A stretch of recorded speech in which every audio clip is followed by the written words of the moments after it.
नमस्ते एवरीवन, स्वागत है आप सभी का आपके अपने यूट्यूब चैनल बैंकिंग डीजी पर। This is Divya Gupta. A very good afternoon to all of you. चलिए तो सेशन को हम लोग यहाँ पे स्टार्ट करेंगे और आज हम लोग देखेंगे स्टेटमेंट कंक्लूजन और लॉजिकल रीजनिंग का पार्ट नंबर 7। ठीक है। अच्छा गाइस, सेशन को स्टार्ट करने से पहले मैं आप लोग को एक चीज बता दूं, हर हफ्ते ना अनअकैडमी का एक कॉम्बेट टेस्ट होता है जिसको आप लोग फ्री स्कॉलरशिप टेस्ट बोलते हो। इस टेस्ट के अंदर हमको देखने के लिए मिलते हैं 36 क्वेश्चंस, जिनके लिए आपको 50 मिनट का एक टाइम दिया जाता है और हर संडे को होता है ये 10 बजे। इसमें आप लोग अमेजोन के वाउचर्स जीत सकते हो, आपको काफ़ी अच्छे अच्छे टिप्स मिल सकते हैं। अनअकैडमी का plus subscription free of cost या फिर एक बड़े डिस्काउंट पे फ्री मिल सकता है। ठीक है, तो आपको करना क्या है, वीडियो के डिस्क्रिप्शन में जाना है, आपको एक लिंक देखने को मिलेगा। उस लिंक पे क्लिक करने के बाद में एनरोल नाउ का ऑप्शन आएगा। उसके बाद आप मेरा कोड यूज कर लीजिएगा, या तो दिव्या YT10 या फिर DVZ लाइव। ठीक है, और अगस्त के बेहतरीन प्लस के ऑफर्स चल रहे हैं, आप इन ऑफर्स का भी फायदा उठा सकते हो और बेस्ट प्लेटफॉर्म है ये बैंक प्रिपरेशन के लिए। Then you can use my code that is DVZ live. चलिए, तो इम्पॉर्टेंट टॉपिक्स की अगर हम बात करें तो हमारा स्टेटमेंट एंड कंक्लूजन चल रहा है, एक्शन और अजम्पशंस कर चुके हैं। इसके बाद में हम लोग इसमें एक और जोड़ लेना, कॉज एंड इफेक्ट। इसके बाद में हम लोग कॉज एंड इफेक्ट देखेंगे। चलो, तो ये क्वेश्चन मैंने आप लोग को होमवर्क के लिए दिया हुआ था। तो पहले डेली की तरह मैं आपको होमवर्क कंप्लीट करवाऊंगी, उसके बाद ही हम लोग आगे बढ़ेंगे। सो बोला गया था स्वदेशी कच्चे तेल के उत्पादन की तुलना में घरेलू मांग तेजी से बढ़ रही है। ठीक है, मतलब बोला गया है जो हमारे स्वदेशी कच्चे तेल होते हैं ना, ठीक है, उनकी तुलना में क्या हो रहा है, जो हमारा डोमेस्टिक ब्रांड के तेल है ना, उनकी मांग जो है तेजी से बढ़ रही है। अब इसके ऊपर कंक्लूजन क्या निकाले, crude oil must be imported, कच्चे तेल का आयात करना चाहिए। बिल्कुल सही है भाई। आप एक बात बताओ, अगर किसी चीज की डिमांड बढ़ रही है तो हम उसको इम्पोर्ट करेंगे ना, यस और नो। यहाँ पे बोला गया है कि क्रूड ऑयल को क्या करना चाहिए, मतलब जो इंडिजियस क्रूड ऑयल है उसके कंपैरिजन में डोमेस्टिक डिमांड बढ़ रही है, तो आप क्या करोगे, कच्चे तेल का आयात करोगे जल्दी से जल्दी। ठीक है, क्योंकि यहाँ पर क्या है, डिमांड बढ़ रही है। सेकेंड बात करें, डोमेस्टिक डिमांड और घरेलू मांग को कम करेंगे, हाँ ये भी हो सकता है। मतलब दोनों तरीके से अगर हम कंक्लूजन की बात करें, यहाँ पर ये दोनों निकल के आ रहे हैं ना कि या तो कच्चे तेल का आयात करना चाहिए या घरेलू, बट या आ रहा है या तो ये वाला काम होगा या ये दोनों काम एक साथ नहीं हो सकते भाई। अगर आयात कर रहे हो तो फिर हम मांग को कम कैसे करोगे, और अगर मांग कम कर रहे हो तो आप आयात कैसे करोगे। तो इस वजह से ये थोड़ा इंटरेस्टिंग था, इसका आंसर हो जाएगा आयत। चलिए, question number 7 on your screen.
चलेगा, सॉल्व करेंगे।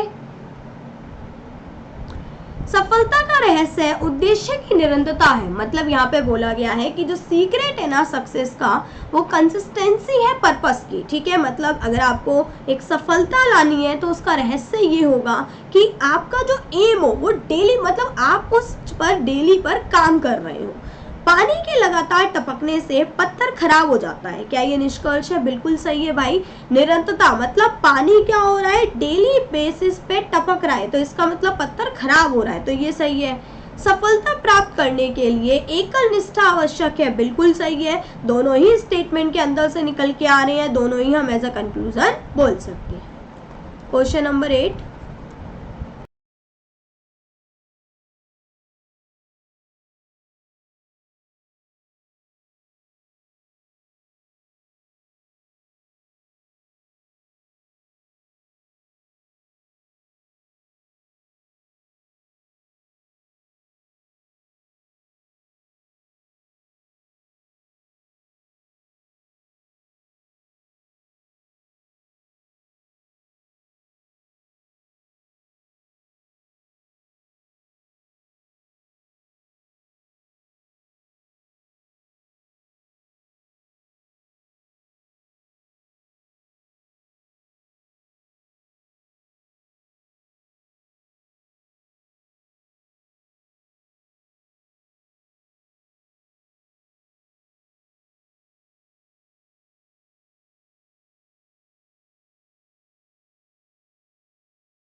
चलिए बोला गया है भारत में शीर्ष 10% परिवार द्वारा साझा राष्ट्रीय आय का प्रतिशत 35 है। मतलब यहाँ पे बोला गया है कि जो परसेंटेज है नेशनल इनकम का, जो कि टॉप 10% है इंडिया का, वो 35 है। ठीक है, तो अब इसके ऊपर क्या कंक्लूजन निकल के आता है? पहला, जब किसी अर्थव्यवस्था में तेजी से वृद्धि है तो आबादी के कुछ हिस्सों में धन की एकाग्रता हो जाती है। तो यार ये तो एक अलग पॉइंट हो गया ना, यहाँ इकोनॉमी की बात कहाँ से आ गई, अर्थव्यवस्था की? नेशनल इनकम की बात कर रहे हैं ना आप, पूरी अर्थव्यवस्था की बात थोड़ी ना कर रहे हो। भारत में राष्ट्रीय आय असमान रूप से वितरित की जाती है। हाँ, ये बिल्कुल सही है, क्योंकि इन्होंने बोला टॉप 10% का इतना है और का अलग अलग होगा, तो हम ये कंक्लूजन बता सकते हैं कि सबका एक अलग अलग तरीके से डिस्ट्रीब्यूशन रहता है। चलिए क्वेश्चन नंबर 9,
चलिए सॉल्व करेंगे।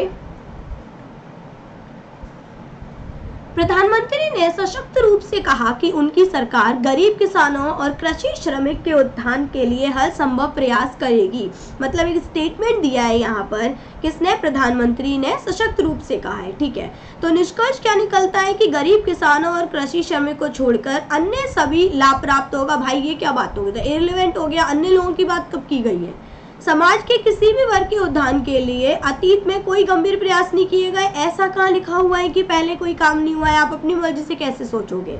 तो आंसर हो जाएगा यहाँ पर न। चलिए क्वेश्चन नंबर 10।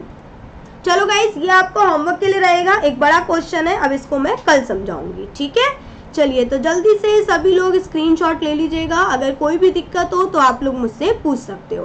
फिलहाल आज के लिए इतना ही। Have a good day, take care guys. अब मुलाकात करेंगे अपने अगले सेशन में। आप लोग जल्दी से हमारा एप्लीकेशन डाउनलोड कर लेना बैंकिंग डीजी, जहाँ पे आपको इसकी PDF देखने को मिल जाएगी। Thank you, take care, have a good day.